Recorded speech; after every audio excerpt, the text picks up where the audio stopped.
The train station wore the silence of an abandoned church, broken only by the restless cry of cicadas and the clatter of boots that came and went without pause.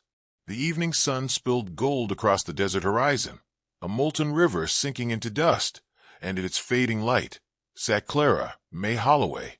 She had been there 3 days, her figure etched into the wooden bench as if carved from the station itself. No luggage beside her, no ticket in her hand, just a presence people could not ignore, though they tried. The townsfolk glanced her way, eyes sharp and fleeting, then turned with hurried steps as though even a moment of recognition might stain them. Clara's dress, once sky blue, now dulled by travel and dust, held the creases of waiting. She kept her hands folded in her lap, fingers entwined tightly enough to hurt. Her eyes drifted off into the track, though no train came, as if she might conjure the sound of its whistle with her longing. Whispers rose and fell like gnats in the summer air. Back again, one woman murmured to her companion. Widow with nothing to her name. No husband, no kin. Thinks she can start anew. Another voice cut softer, tinged with pity. 3 days she sat there. If no one's come by now, no one will. Clara heard each word, though they were not meant for her ears. They slid under her skin, and she bore them in silence, the way she had borne everything. Inside her, a strange mix churned. Shame pressed down like a millstone, but beneath it flickered a stubborn ember, some small piece of her spirit that refused to die. For years she had been told what she was not. Too plain, too barren, too broken.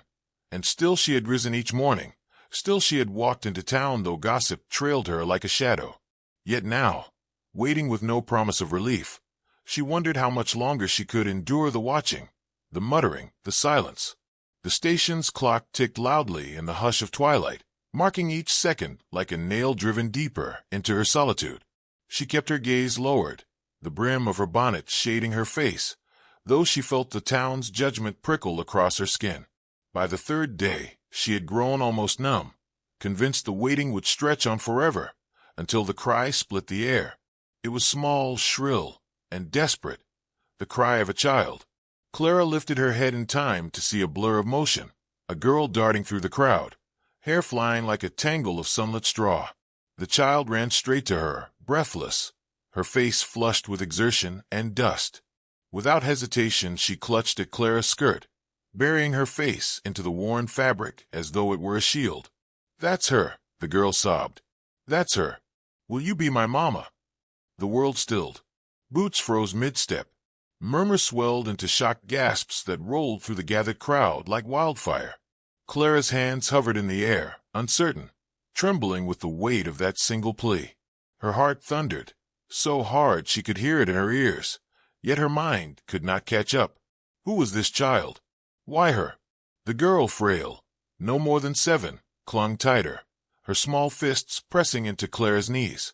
Her cheeks bore the smudges of dirt, her dress torn at the hem.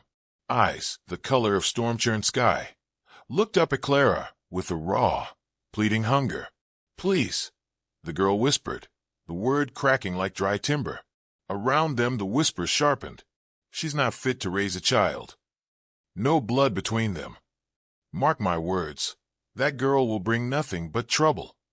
Each voice cut Clara open anew, yet she could not tear her eyes away from the child. The ache in her chest, long buried, surged back with an intensity that frightened her. For years she had dreamed of holding a child of her own, of offering comfort, of being chosen. Now, impossibly, one had chosen her. And still, doubt gnawed at her. If she gathered this child into her arms, would the town tear them apart? Would she be accused of theft, of clinging to what was not hers? She had endured loneliness, endured it until she was hollow. But the thought of having something only to lose it again seemed a cruelty. She might not survive. Through the crowd's shifting murmurs, one figure stood apart. Marshal Elias Boone leaned against the station post, arms folded, his hat shadowing eyes that watched with quiet intensity. His presence carried the weight of authority, yet he did not move to intervene, did not echo the town's judgment. He simply observed, steady as stone, and in that steadiness Clara felt, though she could not explain why, a measure of grounding. His gaze did not accuse, nor pity, but acknowledged. The child's grip had not loosened. Clara lowered a hand slowly, almost fearfully, and brushed back the hair from the girl's damp forehead. The strands were coarse with dust, but soft beneath her fingertips. "I don't know if I can," she murmured, her voice catching on the edge of tears. "But I'll try." The words left her lips like a vow, trembling yet resolute. The crowd rustled with fresh murmurs, sharper now, cutting. But Clara no longer listened. Her hand, still resting on the child's head, steadied her in a way she had not known in years. The little girl pressed closer, whispering once more, this time softer, as though the promise had given her permission to rest. Clara looked up, meeting the eyes of the marshal across the platform. He did not speak, but he shifted just enough to turn his back on the crowd, as though to say their voices did not matter. For the first time in days, Clara felt she could breathe. The station bell tolled, low and resonant, marking the arrival of a train that none of them would board. Clara tightened her hand around the child's shoulder, her pulse slowing, her decision sealing itself in the silence that followed. Whatever storms would come, and she knew they would, she would not let go. And with that, the night deepened, carrying them forward into a story that neither yet understood but both had already begun. Clara carried the child home that night beneath a sky washed clean of daylight, the stars sharp as needles against the velvet dark. The little girl's head rested on her shoulder, light as a secret, her breath steady despite the tremors that still lingered in her frame. The cabin at the edge of town greeted them with silence, its single lamp casting a faint glow on walls that had long stood empty. Clara set the child upon the bed that once belonged to her husband, smoothing the quilt with careful hands. For years that room had been a shrine to grief, but now it felt altered, as though the presence of a small heartbeat had shifted the very air inside. Morning brought the hum of ordinary chores, bread to bake, water to draw, kindling to gather, but none of it felt ordinary. Lydia followed Clara with the solemn watchfulness of a stray pup, learning the contours of safety. She offered little words, only gestures, a small hand holding out a crooked wildflower, a shy giggle when Clara dropped flour on her apron. Clara, once so used to silence, found herself startled by how alive the cabin felt when filled with these tiny offerings. Yet beyond their door, the town did not soften. Whispers trailed them when Clara led Lydia to the market. Women clustered near the well, with sharp tongues disguised as hushed concern. "That girl needs proper care," one said, "not some widow clinging to what isn't hers." The words pricked, but Clara pressed Lydia's hand tighter in hers, pretending not to hear. Still inside, shame stirred like a restless ghost. Marshal Boone visited under pretense of duty, his boots heavy on the porch boards, his voice quiet but firm. He asked after Lydia's health, whether Clara needed provisions. Each time his eyes lingered longer than his questions, steady, searching, yet never invasive. Lydia responded to him with a shy brightness, showing him the horse sketches she made with charcoal, laughing softly when he lifted her to pet his steed. Clara watched from the doorway, her chest filled with a confusing warmth. There was no declaration, no grand gesture, only the slow comfort of presence, the assurance that someone saw her and did not turn away. Days turned into weeks, and the small rhythms of life wove themselves into fragile belonging. Clara taught Lydia to read from the Bible left on the shelf, her voice halting yet patient. In the evenings they baked bread, Lydia's clumsy hands covered in flour, while Clara guided her gently. The lantern flame painted their shadows against the walls, and in those moments Clara felt a whisper of something she had long thought gone, the dignity of being needed, the joy of offering care. But whispers in town hardened into open suspicion. Agatha Crowley, the town's matron and keeper of gossip, took it upon herself to stir unrest. She declared in the churchyard that Lydia would be better placed elsewhere, with proper folk who understood raising children. Her voice carried, sharp and certain, and others nodded, eager for the order her words imposed. Boone warned Clara quietly one afternoon that the town council might take notice. The thought of losing Lydia made Clara's chest constrict until she could hardly breathe. She lay awake nights listening to the child's small breaths beside her, fear gnawing at her heart like a slow fire. It was at Sunday service that the conflict reached its height. The congregation filed into the church, and Clara sat in the back with Lydia beside her, small fingers tucked into hers. Agatha rose during announcements, her voice dripping with self-righteous venom. "We must think of the girl's welfare," she said, eyes narrowing toward Clara. "Blood ties matter. A woman who failed to build a family once cannot be trusted to mend one now." The room hushed. All eyes turned. Clara's throat tightened. Words rose but faltered, heavy with years of swallowed shame. She feared if she spoke she would crumble under their judgment. Lydia tugged at her hand, her shoe untied, the lace dragging. Clara bent down, hands trembling, and knelt to tie it.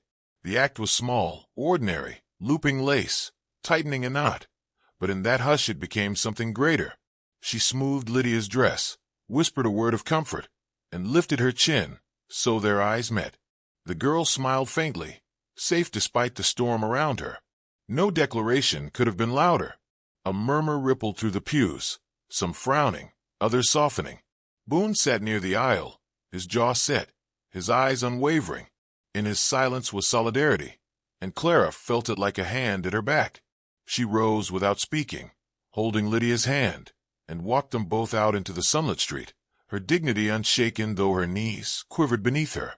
That night a storm swept in from the plains, dust howling against the windows, rattling the shutters like bones. Lydia grew feverish, her small body racked with heat, her breaths ragged. Panic surged through Clara as she dampened cloths, whispered prayers, and kept vigil by lamplight. She pressed cool water to Lydia's forehead, stroked her hair, murmured lullabies long buried in her memory. Outside, thunder rolled like judgment, but inside Clara clung to the child with a desperation that would not yield. Near dawn Boone arrived, rain slicking his coat, his expression carved with worry. He stepped inside quietly, hat in hand, and saw Clara bent over the girl, exhaustion etched deep into her face, yet her touch unrelenting, her presence unwavering. He lingered in the doorway, the sight enough to root him. When townsfolk, drawn by rumor and storm, gathered outside with questions and accusations, Boone stepped out to meet them. His voice carried through the storm, low but resolute. "A mother isn't proven by blood. She's proven by the nights she stays when no one else will."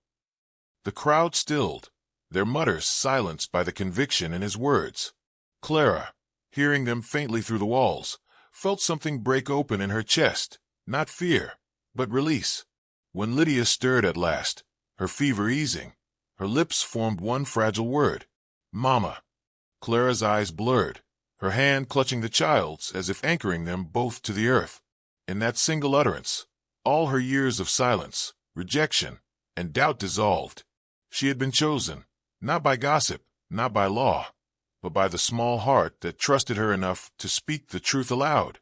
The storm broke, rain softening into morning light. Clara stepped outside with Lydia resting against her hip, Boone beside them, the townsfolk watching in quiet awe. No one spoke, for there was nothing left to say. The whispers that had hounded her seemed to dissolve into the wet earth, leaving only the sound of dripping eaves and the fragile music of a new day. Clara walked forward, hand in Boone's steady presence, Lydia's weight warm against her. She did not know what trials would come, but for the first time in years she felt whole, as though her heart had been stitched back together by love that asked for nothing but endurance. And to any soul who might pass that way, she would say this: kin is not always born, but made in the quiet choosing. Dignity is not granted by others, but grown in the small acts of grace we dare to keep. And when the world turns away, sometimes the simplest courage is to reach for the hand that reaches back.